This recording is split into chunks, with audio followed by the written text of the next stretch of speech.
Hey guys, this video will be for how to solve the 4x4 Rubik's Cube using the Yao method. So the first thing you want to identify is white centerpieces, and those are the pieces that go in the 2x2 part in the middle. So we have a white centerpiece here, and when you find two, you want to join them together. This makes what's called a bar, and then you want to find two more, and then join them together without breaking the other one. This part should be pretty easy. Then at the end, join them together like that to make the white center. All right, now opposite of the white center, you want to put the yellow center here.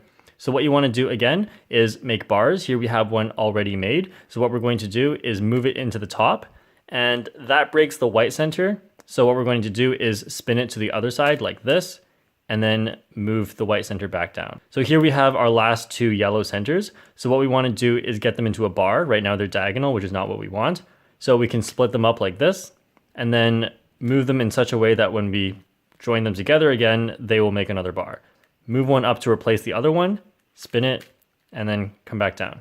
Put the white center on your left side, and now we're going to start a little bit of edge pairing. So edges are just these pieces here, where they're not corner pieces and not center pieces. So we want to find white edges like these, and we want to find a pair of them. So here we have white blue, and here we have white blue.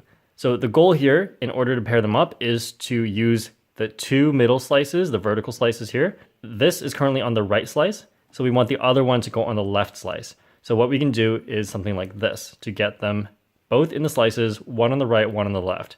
So now you just turn the middle slice in order to pair them up, and you put this into the white side so that white matches white. All right, now we need to find another pair. So here we have green, white, and green, white. So what I can do to move this one into a slice is to do this. Now for this one, here we see this one is in the left slice. So we want to put this one in the right slice, which can be done like this. Now we can pair them up. So here we have blue, and on the opposite side of blue should be green, which means I can put green in here and that would be okay. But if blue is up here, I cannot put green in here. So just taking a look at a normal Rubik's Cube, when we have white on the left side, it should go blue, orange, green, red. So after blue should be orange, then it should be green. Like that. Okay, now we're just going to find another pair of edges. Here we have orange, and here we have orange. So I'm going to start by moving one of them into a slice. I'll move this one in like that. Now for this one, I can't just move it into a slice like that. One reason is because it moves the other one out, but another reason is because it moves one of my edges away from the white center. So what I can do to prevent that is start by moving this one to the back like that. Get this one back over here. Then what I have to do is, in order to move this into the slice, I'll be moving this edge out. So I'm going to do that to bring a non-solved edge in. Now I can move it up like this into the slice, but that would put them both on the right side. So I can do a double turn on one of them like this. That puts them on opposite sides, right and left. Slice to pair them up. After blue goes orange, so I can insert the orange one in here. Now lastly, what I just do is turn this so that these three edges are on the bottom, and I finish the edge pairing step. So the next step is to solve the last four centers, and that has to be done without breaking up these. So you keep the unsolved slot here right at the top. So solving the last four centers is very similar to solving the first two centers. You want to make two pieces together to make bars. And once you get two together, you want to move them so that they are vertical. Then we want to line up the other bar with it. So here we have another orange piece and another orange piece. So what we can do is pair them like this, and then just attach them like that. All right, and notice how in order to look at the next center, because right now this is taking up my view, I'm going to do triple layer turns, not entire cube rotations. Okay, so remembering the color scheme, after orange should be green. So now this is kind of a special case. We have three here already made, and this is better than a bar because you have three in here already. So treat this vertical one as a bar, then the non-vertical one, just pair that up with another one, and then move it back down like that. Okay, so after green should be red. So here we already have a red bar, and we don't have another bar up here. So what we can do first is turn these into a bar. So what we can do is move one of them away like that to hide it, move the other one here so that when we come back, they'll pair together. Then what we can do is get the two reds on the same side, move this one up, do a double turn, and then move that back down. So when solving the last four centers, just make sure that you pay attention to these not being messed up, and also don't mess up the centers that you've already solved. And then now what we're going to do is solve all of the rest of the edge pairs. So the best way to do this step is what's called 3-2-3 edge pairing, but it is a little bit more advanced. So if you want a tutorial on that, then you can check out the video here. But in this beginner tutorial, I'm just going to show a very easy way to pair edges that just is not necessarily very fast, but it gets all the basics across. So once you learn this method, you should definitely go check out the 3-2-3 tutorial.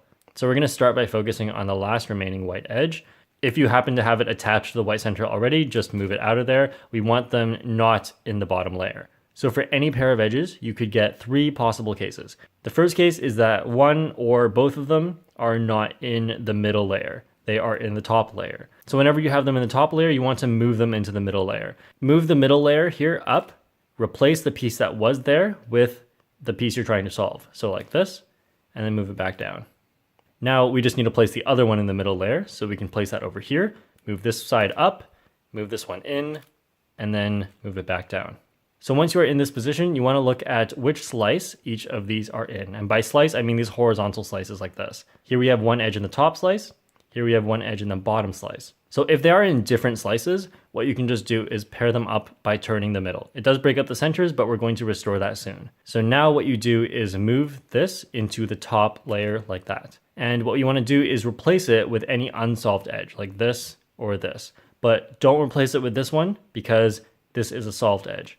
So we're going to replace it with this and then move this side back down, restore all the centers, and now we have a paired edge. Now the other case that could show up is that they are both in the same slice. It doesn't matter if it's top slice or bottom slice. So what we want to do in this case is either join these two edges, the top and bottom, or join these two edges, the top and bottom. So for this particular example, we're going to take this one and this one, we're going to put them together, and then now we're going to do a flipping algorithm, which goes like this. R, U, R prime, F, R prime, F prime, R. And that has flipped this edge. What we can just do is restore the centers, and that has now made the edge pair. Now this only applies for making the last white edge, but once you've made this edge pair, you want to put it into the bottom like this. So that's it for all the cases. You just have to solve all of the edges one by one. And then the last thing is once you get to the very last two edges, if we pair up the red-green with the red-green like this, there is no other possible edge that we can replace it with because all the other edges are solved. So we can't replace this with an unsolved edge. So for the very last two edge pairs, you have to do it differently. And that is get orange, blue into the same slice and get red, green into the same slice. And we can do that by flipping either one of these edges. So I'm going to flip this one with the flipping algorithm. Now we have them all across from each other. And what we can just do is the same thing as before, pair up these two like that, flip it, and restore the centers. And now we have finished pairing all of the edges. So now we solve it just like a 3x3. You can do it with any method you want. We have corners, edges, and centers. But wait, make sure you keep watching to the end of the video because there are some cases where you cannot solve it like a 3x3 and you have to do something special for it. You may figure out at some point that you have an extra edge flipped, and that never happens on a 3x3. So this is what is called OLL parity, and we do an OLL parity algorithm to fix this case. So you put the edge that you want to flip right at the front, and you do this algorithm. R, U2, and now the X move means face what is currently at the bottom. So turn that to be the front. R, U2, R, U2, R prime, U2, L, U2, R prime, U2, R, U2, R prime, U2, R prime. Now that is kind of a long algorithm, but you can memorize it in a few different ways. You can remember the muscle memory, or you can have an order of when they go up and when they go down.